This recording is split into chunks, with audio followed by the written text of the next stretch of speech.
guys, I'm Kasha. Welcome to my channel, to my bookland, and to my coffee times. Today we're here to put some shame on me because I have failed and this is my dedication to all of the books that I should have read. So at the beginning of 2019 I made two videos. One was about big books that I wanted to read in 2019, and one was about, other books that I wanted to read in 2019 that were not so chunky. And I have went back to those videos to check if I've read those books. And needless to say, I did not really get to many of those. So this is just a book to feel shameful and to say to those books how sorry I am. It's coffee time! So I'm just gonna quickly go through the books that I should have read and see how many of them I've actually read. So when it comes to the big books, let's start with those first. There are 10 books that I said I wanted to read in 2019. So let's see how many of those 10 I've actually read. The first one is Pet Sematary by Stephen King. I did reread this one because I wanted to reread it before the remake/reboot of the movie came out. Spoiler alert, I did not like the movie.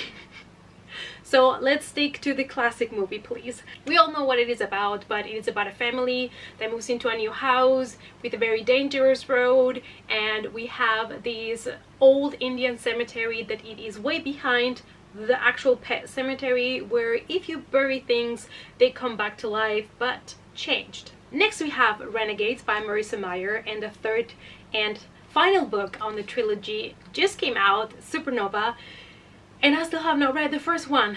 Good times. I love Marissa Meyer because I really enjoyed the Lunar Chronicles, so I was really excited to start this trilogy. And this is about, I believe, some kind of superheroes that are protecting this world, this town from the evil. And Marissa Meyer superheroes, I was like, yay, but I still have not read it. Shame on me. Next we have Casual Vacancy by J.K. Rowling, because I've had this book since forever and I have read nothing but Harry Potter by J.K. Rowling, and I wanted to read something else from her. I know she also has some thrillers under a pseudonym, but I wanted to read this one because I already have it, but still didn't happen. Next we have The Rig, and I was so excited about this book. It is by Roger Levi, and I was excited because it sounded so different. It's kind of like a world in which if you die, I think it depends how many followers or something you have, you get a chance to kind of save yourself or come back to life or something like that. It's kind of like this sci-fi book, and I really wanted to get to it, but I still haven't. Next we have The Gentleman's Guide to Vice and Virtue by Mackenzie Lee, and I did read this one and I really enjoyed it even more than I thought. We are just following the stories of this guy that is kind of like a Casanova, let's be honest. So we're basically following the story of this young boy that is traveling through Europe to kind of learn his lesson, and he's traveling with one of his friends and with Felicity, his sister, and it was such a great adventure. It was so funny and I absolutely loved it. Next we have Draw the Line by Lauren Lane, another one that I am glad I read because we're following the story of a queer character. We're following a gay guy that is kind of in the closet because he lives in Texas, and his way of expressing his feelings is creating this kind of online comic about a gay character, but nobody knows that he's the one that's putting out the comics. And I loved him. I loved his best friends. They were such great characters and I absolutely loved the story. Moving on with Vengeful by V.E. Schwab, and this is the sequel to Vicious that I absolutely loved, and I still have not read it.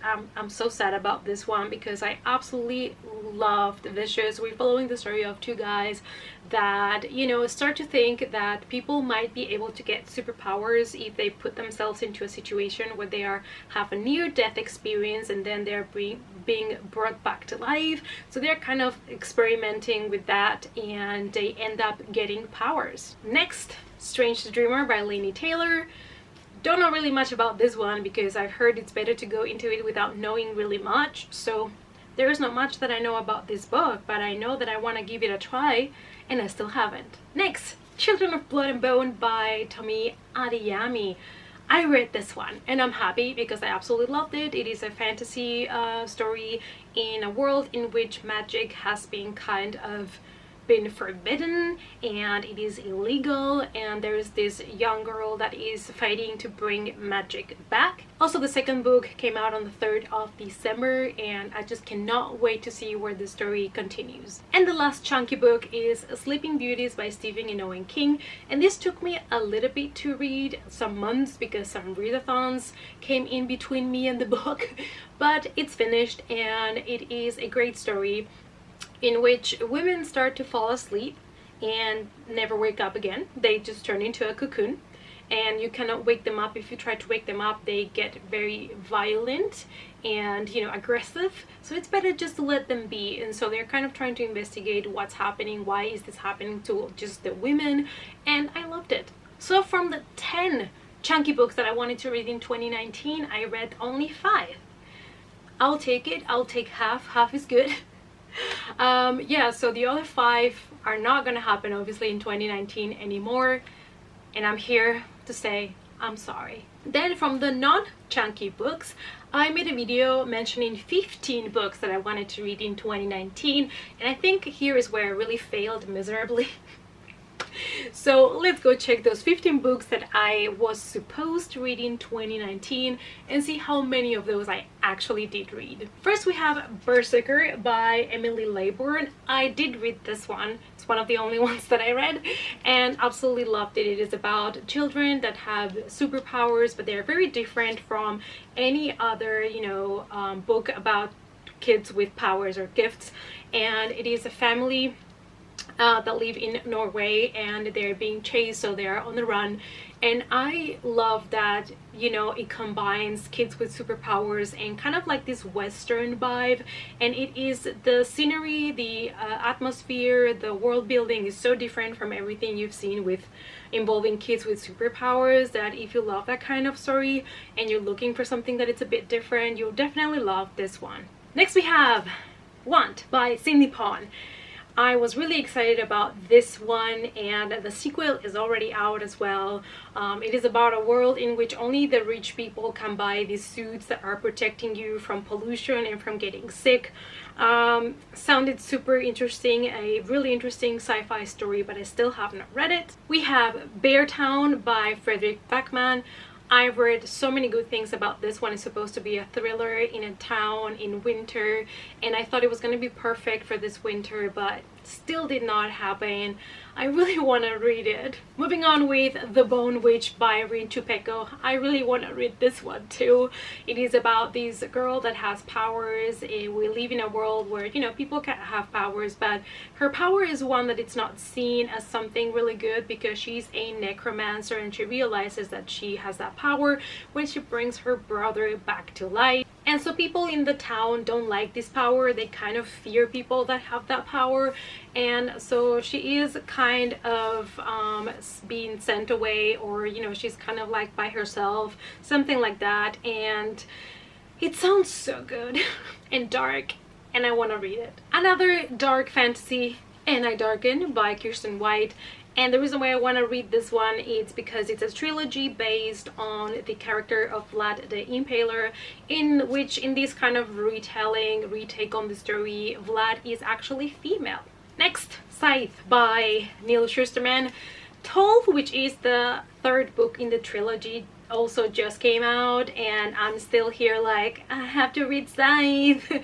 And it is about a futuristic world in which people don't die anymore. We've cured death, we've cured all sicknesses, but in order to keep the population, you know, low to a regular average population level, there is this job that is being given to people, and they are scythes. They decide who has to die. Next is Breed, and I did get to this one thanks to the Evil-a-thon. It's about a couple that cannot have kids, and they end up going to undergo some sort of weird procedure to be able to have kids, and it's not really kosher, and then they have twins, and the twins start to behave in weird ways.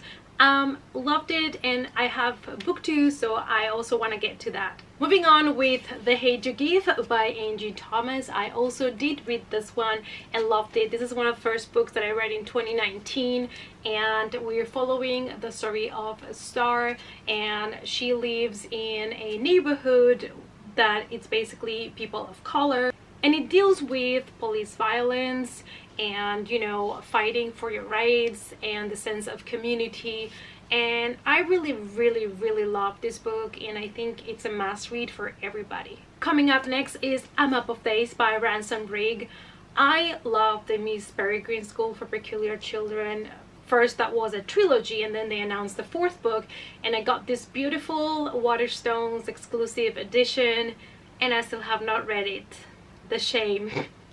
The shame, because I really love that trilogy so much, and I was so in love of this book, and I just have not got to it. And the new one is coming in 2020, I believe, so I really need to get to book 4 before the 5th one comes out. Next we have Not Even Bones by Rebecca Sheffer. I read this one in the month of October, and this is book 1, I believe, of the Market of Monsters, and I loved it so much. We are in a world where there are creatures called unnaturals, and they are being hunted by some and protected by others.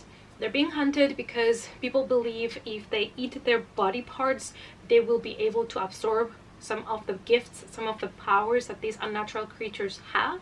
And in this book, we're following the story of Nita. She's a teenager, and her mom basically hunts unnaturals and brings them back to the lab, where Nita has to dissect them and chop them up in pieces to sell them in the black market. Next we have If We Were Villains by M.L. Rio, and I don't know much about this one because everybody that I saw hauling or talking about this book always said that you should go into the book not knowing anything. So all I know is that there's a group of people that I think work together to do some William Shakespeare plays. I don't know, you know, don't hold me accountable for that, but it's one that I really want to get to because it's supposed to be also really different from anything else. And yeah, I hope to get to it maybe in 2020. We'll see. I don't want to make promises because I already failed this book. Next we have Throne of Glass by Sarah J Maas. I got book 1 and 2 on the Throne of Glass series because I really wanted to give it a try, but I haven't. I just haven't. I don't know why, but I do still want to give it a try. We're following the story of an assassin, and you know, it's a fantasy book by Sarah J Maas. I did enjoy A Court of Thorns and Roses, the trilogy. I mean, it was not like the best fantasy I've ever read, but I did enjoy it, so I thought, you know, I might be willing to give this series a try, and I do have book 1 and 2, so I hope to get to them at some point. Next, To Kill a Kingdom by Alexander Bracken. I did read this one, and this is kind of like a dark, more obscure retelling of The Little Mermaid, in which mermaids and sirens here are not so nice. It also includes a love story, but if you're looking for a Little Mermaid retelling that goes darker, this might be for you. I really did enjoy it. I believe this was her debut novel, so you know, for a debut novel I really thought it was fantastic. Next, Shadow of the Fox, more fantasy, and this one is by Julie Kagawa, and I think all 3 books of this trilogy are already out, and I still have not read this one. And yeah, shame on me. So I really wanted to read this one because it has to do with like a magic scroll, and it's kind of based in Japan and the culture there, and I was like, this is gonna be great, but I still have not read it. And the last one is The Astonishing Color of After by Emily XR Pan, and I wanted to read this one because I think it's gonna be a really hard-hitting contemporary, and you know, I love hard-hitting contemporaries, and everybody has been talking so good about this book. It is about this girl that I believe her mom passes away, and she believes her mom is reincarnated in this bird, and I hope it's gonna be great, but it's also gonna be probably heartbreaking, and another book that I failed to read. So from these 15 books, I've only read 5 of them. Good job. Perfect. Spot on. So yeah, I'm very, very ashamed of myself.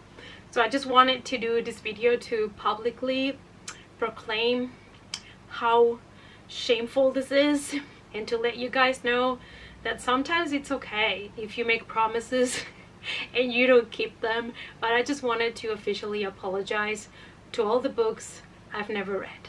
I hope that you enjoyed this video. It was just supposed to be a little bit of fun video, and also, you know, to say it's okay if you plan some TBRs and then they don't happen, because we are all human.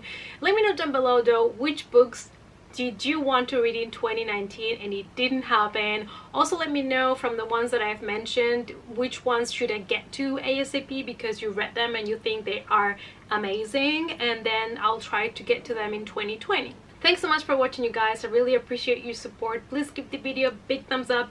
If you're new here and you want to join the coffee times, subscribe to the channel, and also remember to hit the notification bell. If you have Twitter, Instagram, Facebook, or Goodreads, I do have also accounts there. The links to my social media accounts can be found in the description box down below, and I hope to see you all in the next coffee time. Bye!